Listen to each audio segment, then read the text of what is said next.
আমি ঢাকা বিশ্ববিদ্যালয়ের সূর্যসেন হলে ছাত্র ছিলাম। আমি যখন সূর্যসেন হলে পড়ি, আমাদের একজন নাইট গার্ড ছিল, আমাদের মামা ডাকতাম, নাইট গার্ড ছিল। তিনি সারা রাত ধরে ডিউটি দিতেন, সকালে পিঠা বিক্রি করতে। তো আমি বললাম, মামা আপনি সারা রাত ধরে ডিউটি দেন, সকালে আবার পিঠা বিক্রি করেন, আপনি ঘুমান কখন? সে করবে, মামা একটু একটু দোয়া করবেন, আমার ছেলে এসএসসি তে প্লাস পেয়েছে, এসএসসি তে পরীক্ষা দিচ্ছে, যদি এই প্লাস পায় তাহলে আমি তাকে ঢাকা মেডিকেলে ভর্তি করাবো, আর মেডিকেলে ভর্তি হওয়ার পর আমি এর চাকরি ছেড়ে দিব, রাতে ঘুমাইতে পারেন, এই চাকরি আমি করব না। আমি বললাম ফাইন। তারপরে কিছুদিন যাওয়ার পর দেখি মামা দুপুরে ফল বিক্রি করছে। তাই বললাম, মামা সারা ধরে ডিউটি দেন, সকালে পিঠা বিক্রি করেন, দুপুরে ফল বিক্রি করেন, আপনি ঘুমান কখন? সে বলবে, মামা আমাকে আমার জন্য একটু দোয়া করো, আমার ছেলে এই প্লাস পেয়েছে, কোচিং এ ভর্তি করাইতে হবে, 20-30 হাজার টাকা লাগবে, এই জন্য আমি একটু কষ্ট করছি, ছেলে মেডিকেলে চান্স পাওয়ার পর আমি তো চাকরি ছেড়ে দিব। তা আমি বললাম যে, মামা ধর্মকর্ম শিখান্ত ছেলেকে। বলতে, ছেলে তো আসলে ফিজিক্স কেমিস্ট্রি পড়তে তো সময় পায় না, আমার ছেলে ভালো ছেলে, আমার ছেলে আবার কোনো সমস্যা নেই, ও আবার ওইসব ঝামেলাতে নেই। মা বাবা তো সবসময় সন্তান তার কাছে ভালোই থাকে। কিছুদিন যাওয়ার পরে আমি তাকে কোচিং এ ভর্তি করার ব্যবস্থা করে দিয়েছি, ছাড়ের ব্যবস্থা করে দিয়েছি। কিছুদিন হটফুট করে দেখে আমার রুমে মিষ্টি নিয়ে আসলো, মামা আমার ছেলে ঢাকা মেডিকেলে চান্স পেয়েছে। কি উত্তাল, কি আনন্দ! আমার লাইফে সন্তানের খুশিতে এত আনন্দ পিতামাতা হতে পারে আমি কখনো দেখিনি। মনে হচ্ছে সে মেডিকেলে চান্স পেয়েছে। একদিন কিছুদিন যাওয়ার পর মামা দেখি মন খারাপ করে বসে আছে। আমি বললাম, মামা আপনার মন খারাপ কেন? আপনার ছেলে ঢাকা মেডিকেল পড়ে, আপনার জীবন আর ঠেকায় কি, আপনি মন খারাপ কেন? বলছে, বাবা আমাকে ক্ষমা করবেন। কি হয়েছে মামা?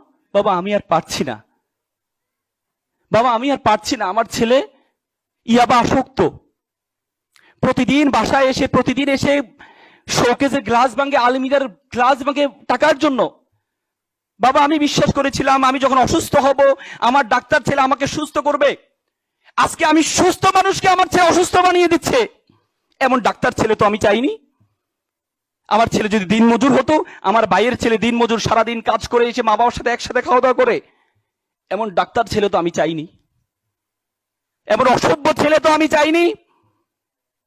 With due respect to our guardians, আমি আপনাদেরকে সম্মান রেখে বলছি, আপনি আপনার ছেলেকে ডাক্তার বানালেন, ইঞ্জিনিয়ার বানালেন, কোনো কাজে আসবে না যদি আপনার ছেলের মধ্যে ধর্মীয় জ্ঞান না থাকে।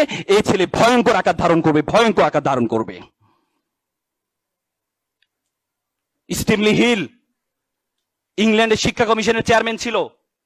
ইংল্যান্ডের শিক্ষা ব্যবস্থায় 40 বছর কোনো ধর্ম ছিল না। স্টিমলি হিল একদিন চিৎকার করে বলছিলেন, if you teach your children 3 years, তুমি যদি তোমার সন্তানকে 3টে আর শিক্ষা দাও, রিডিং, রাইটিং আর arithmetic, if you forgot the 4th arts, তুমি যদি চতুর্থ আর্টটি শিক্ষা দিতে ভুলে যাও, দ্যাট ইজ দ্য রিলিজিয়ন, তাহলে তুমি তোমার সন্তান থেকে পঞ্চম আর্টটি পাবা, সেটি হচ্ছে বর্বরতা, বর্বরতা, বর্বরতা। ধর্ম আপনাকে শিখাবে। ওয়াকাদা রাব্বুকা আল্লা তা'বুদু ইল্লা ইয়াহু ওয়া বিল ওয়ালিদাইনি ইহসানা ইম্মা ইবলুগান্না ইনদাকা বারাহুমা আও কালাহুমা উফি ওয়া কুল্লাহুমা কাওলান করিমা। তোমরা মা বাবার সাথে উফ শব্দটি পর্যন্ত ব্যবহার করো না, উফ শব্দটি পর্যন্ত ব্যবহার করো না। ওয়াকফিদ লাহুমা জানাউ যুলা মিনার রাহমা ওয়া কুল রাব্বিরহামহুমা কামা রাব্বায়ানি সাগীরা। তোমরা সবসময় দোয়া করো, তোমার মা বাবা তোমাকে যেভাবে সম্মান দিয়েছে, তোমার মা বাবা যেভাবে তোমাকে লালন পালন করেছে, আল্লাহ তাআলা যেন তোমার মা বাবাকে সেভাবে লালন পালন করে। ধর্ম আপনাকে শিক্ষা দিয়ে, মান লাইসা মাল্লাম ইয়ারহামা সাগীরানা ওয়া লাম ইয়াকফির কাবীরানা। তোমরা যদি বড়দের শ্রদ্ধা না করো, ছোটদের স্নেহ না করো, তাহলে তোমরা আমার উম্মত নয়। It's a religion, it's a religion. Each and every religion are emphasizing to respect senior brothers, to respect parents.